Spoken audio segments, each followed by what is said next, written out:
Hey out there, this is Wakeangel2K1, and we're going to be doing a review of a toy today, the Wei Jiang Alcee.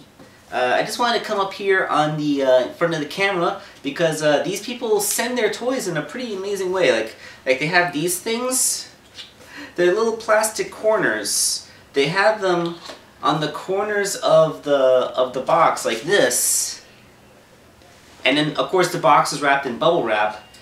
Just so that when they sent it in this extremely form-fitting box, if it got banged around on its way here from China, the corners of the box wouldn't actually be damaged because they were protected by literal armor. I thought that was pretty cool. The people of the Wei Jiang toy company, or at least their distributors, are pretty stand up in making sure that their product arrives to you undamaged. So I just wanted to give them a little bit of praise for that before the review proper.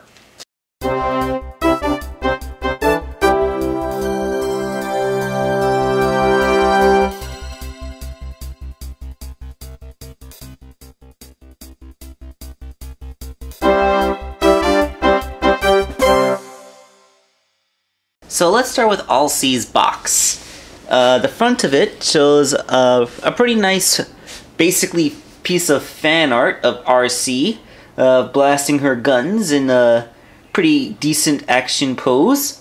And just to let you know that this is indeed every bit the knockoff that it is. Oh, make no illusions. Alcee is a knockoff. The Wei Jiang people took the Generations RC figure and upscaled it. The reason they did this was because by upscaling it, she's closer to masterpiece scale. So anybody who has a masterpiece shelf will have an RC to go with them, at least until Hasbro and Takara get around to actually making their own masterpiece RC. But you know what? At the retail price of $29.99, she's actually pretty much the same price as a standard Voyager you would be able to get at Toys R Us.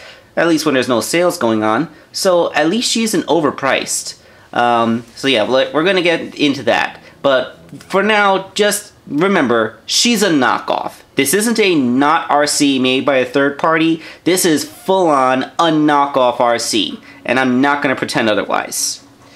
So getting some close-ups in there, you can see some basic knockoff stuff. Like you have Alcee, the Alcee support fighters, with all the kanji and the R's replaced with L's, as what happens when you Romanize Asian words. And deformation era, you know, instead of transformer, you have deformation. That's a common knockoff mistranslation. I'm not sure if it's there ironically or not. And then the rest of the box is just kind of black. It actually looks like a masterpiece box. And in the back of the box shows a picture of the actual toy, both in the vehicle mode and in her robot mode. And there is a bit of vehicle shell, which I will explain when we talk about the toy proper. The side actually has this pretty cool abstract. I mean, I think it's supposed to be like a robot looking off into the distance. It's really sketchy, kind of cool. Also, there's a QR code down here. Probably takes you to a website or something.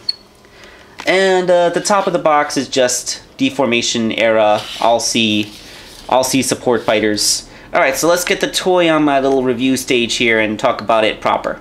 So here she is, Alcee in all of her glory. Basically, it's RC with the Takara paint job. You know, the one that's designed to look more accurate to her G1 appearance in the original Transformers movie. We're going to have to do a comparison in scaling so you can tell just how much she's been upscaled. And it's actually quite significant. The actual RC toy is only about just under 6 inches tall, while this one is actually about 7 inches tall. It's actually really big. But then again, we're doing masterpiece scaling here. And in terms of engineering, she is pretty much identical in just about every way. She looks the same, she poses the same, she transforms the same, she has the same parts count. It's all pretty much exactly the same. One more little bit of size comparison. If you wanted to compare her to something that she's actually about the right size for, yeah, she's a Voyager. Upscaling her to masterpiece scale basically yields a Voyager-sized Transformer. So there's that.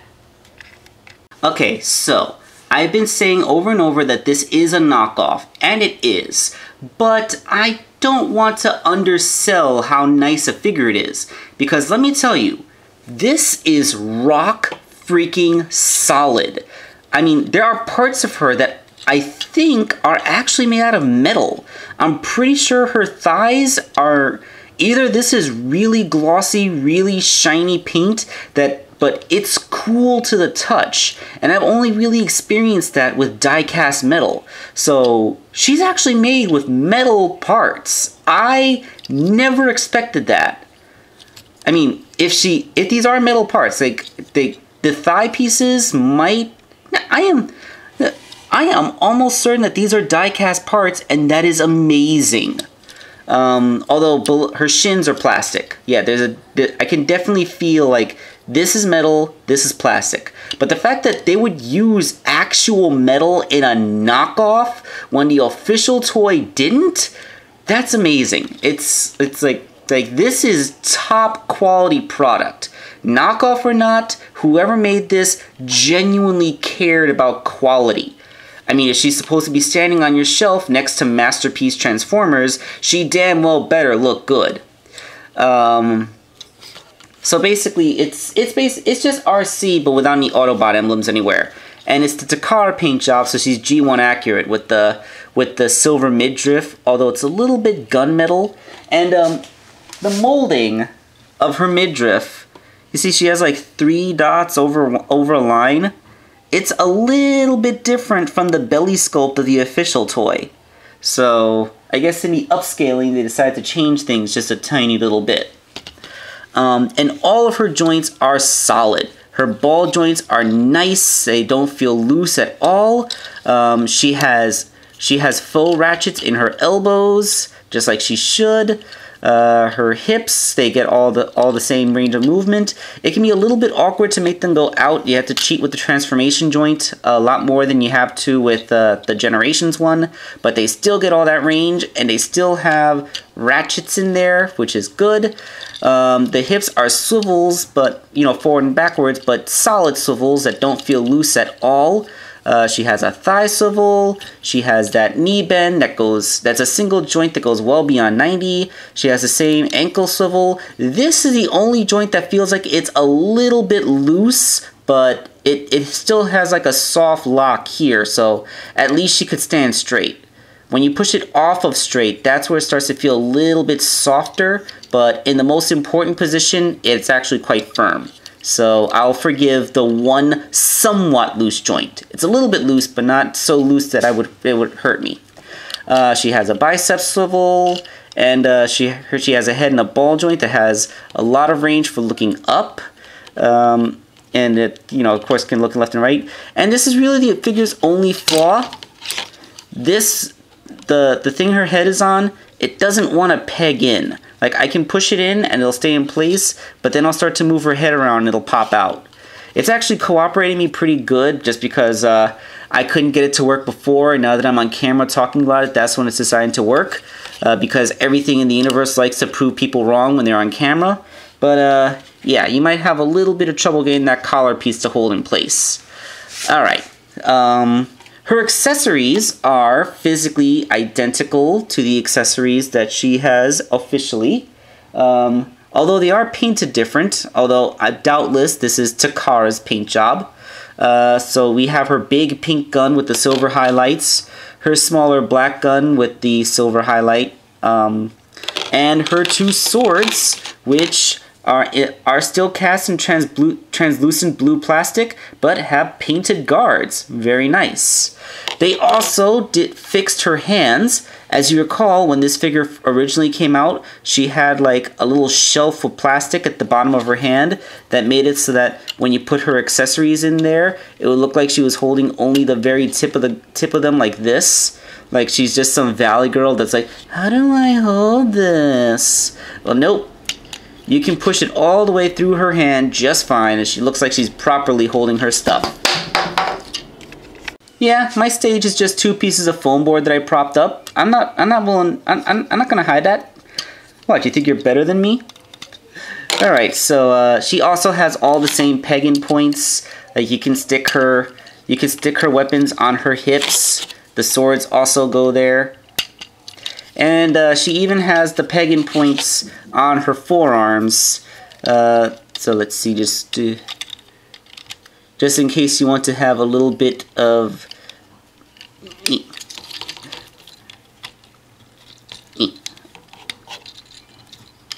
Wow, that's actually pretty tight. Can I put it in this way? There we go. Yeah. Just in case you want to have a little bit of that, look, it popped out! Haha! I am vindicated! Yeah, just in case you want to have that, that look going on. That actually looks pretty cool. And, yeah, like, even with the sword pegged on her arm, she has plenty of room to move her arm around without it getting in the way. That's awesome.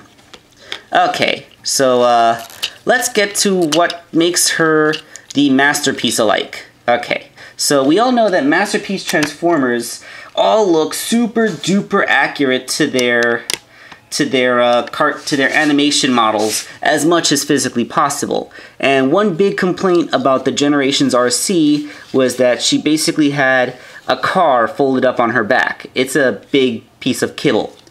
Well, Alcee here, they didn't change the engineering much, but they did do one thing. They changed the solidly pinned in car parts into peg-in parts. So when you're feeling so inclined, you can actually just pull them out. It's a little bit harder for the lower part. Let me do this off camera so I can make sure I get it out properly. And there you go. You can remove the car kibble. It even has a couple little peg points, which are not actually used in car mode. This is just for this, where you can kind of peg them together and make it into a big old riot shield, I guess. It even has the same place where you can put her pink gun in, just like the weapon storage for the original vehicle mode.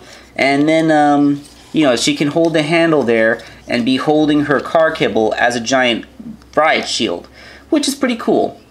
I think you can even... Nah, if you fold it up, you lose the handle. So yeah, that is a feature, not a bug. The toy is designed so that it can transform just as well with that car cable still attached. In fact, the instructions recommend reattaching the car cable to transform her. But just so that you can have a cleaner RC with a backpack that's more animation model accurate, where it's just two car fenders that peek over her shoulders as opposed to an entire car that's on her back. Plus you can appreciate her curves a little more from behind. And yeah, that's a pretty cool option. So all that leaves is the vehicle mode. Let's get into vehicle mode so we can see if it still holds up there. This looks amazing. I mean, everything on my copy at least pegs in perfectly. It rolls pretty good. Everything is nice and compact and oh, there we go. Yeah.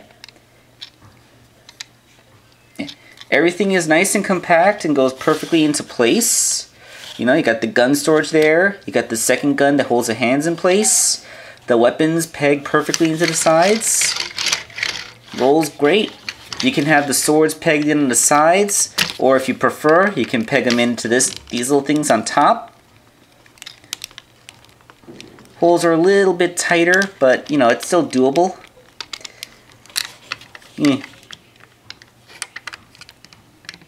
Whatever. But yeah, this is Arcee's car, and it's Arcee's car from the original G1 cartoon. Again, just to compare size, you can see it is significantly bigger than the Generations Deluxe toy, even if it's the exact same vehicle. And look, they painted the steering wheel. You can see it there on the dashboard. It's still sculpted in here, but it's painted here. Let's reposition the camera, because there you go. Look at that. That is huge. She's every bit the Voyager scale, even in this mode. And it's really fantastic. Like, I saw another person review this toy before I before I decided to buy it, and his vehicle mode didn't really peg together quite this well. It could be that, again, to go with the stereotypes of knockoffs, maybe QC isn't quite as tight as it would be on an official toy, but mine is damn good. There is nothing wrong with it at all. Everything goes right into place and it pegs together every bit as well as the official toy. This is really fantastic. And the fact that parts of her are supposed to come off to make the robot mode look cleaner doesn't actually affect the transformation. They stay in place just fine. In fact, getting the rear skirt off, it pegs in so well, it's actually easier to partially untransform it and then like use a pen or something to push it out from underneath. That white bit there, that's the other side of the part that's pegging this back part into place. And to get it out, it's actually easier to push it from here than to try and pull it from here because you can't really get leverage. But yeah, it is amazing. It is fantastic. This is a great thing. I just kind of wish that it wasn't a knockoff. I wish that Hasbro or Takara had just licensed this company. Did they license this company? Because like, I feel like if it was licensed, then we'd have the Autobot sigil on it somewhere. Like, see? Like, the fact that there's no Autobot sigil here means that this is probably not made with their approval. Therefore, it's a knockoff. But it's so high quality, I never expect to see knockoffs this good. There's no flaws on it whatsoever. In fact, I would argue that it's superior quality to the source material because it uses freaking die-cast metal where the original wouldn't. Like, and it retails for the same price as a Voyager. That's all amazing. Now, I don't have a Masterpiece shelf, and I actually didn't get this to be RC, because I have so many RCs, third party or not. No, I got this to make a custom. The custom may be a while coming, because I have other projects in front of it, but, yeah, when you see what I make, it's gonna... Well, I guess I shouldn't even bother keeping it secret. I got her so I could make a custom Elita 1, because, like... I always wanted a Voyager-sized female Transformer, and to my knowledge, there's only 2 that ever got made. Pyramagna from you know, Victorion, and her mold sister, Megatronia, from the Decepticon equivalent of Victorion. So yeah, like this is a good Voyager scale G1 style Transformer lady, so it will be perfect to make into a G1 styled Elita 1. That's going to come sometime in the future, but as a toy that this is, it's fantastic. It's so good that if it weren't a knockoff, I wouldn't dare to customize it because it's that nice. It would breach my ethics of destroying high-quality, fantastic toys for the purpose of making my own imitations of other characters. But it's a knockoff, so that makes it okay. This is Wakeangel2K1 signing off.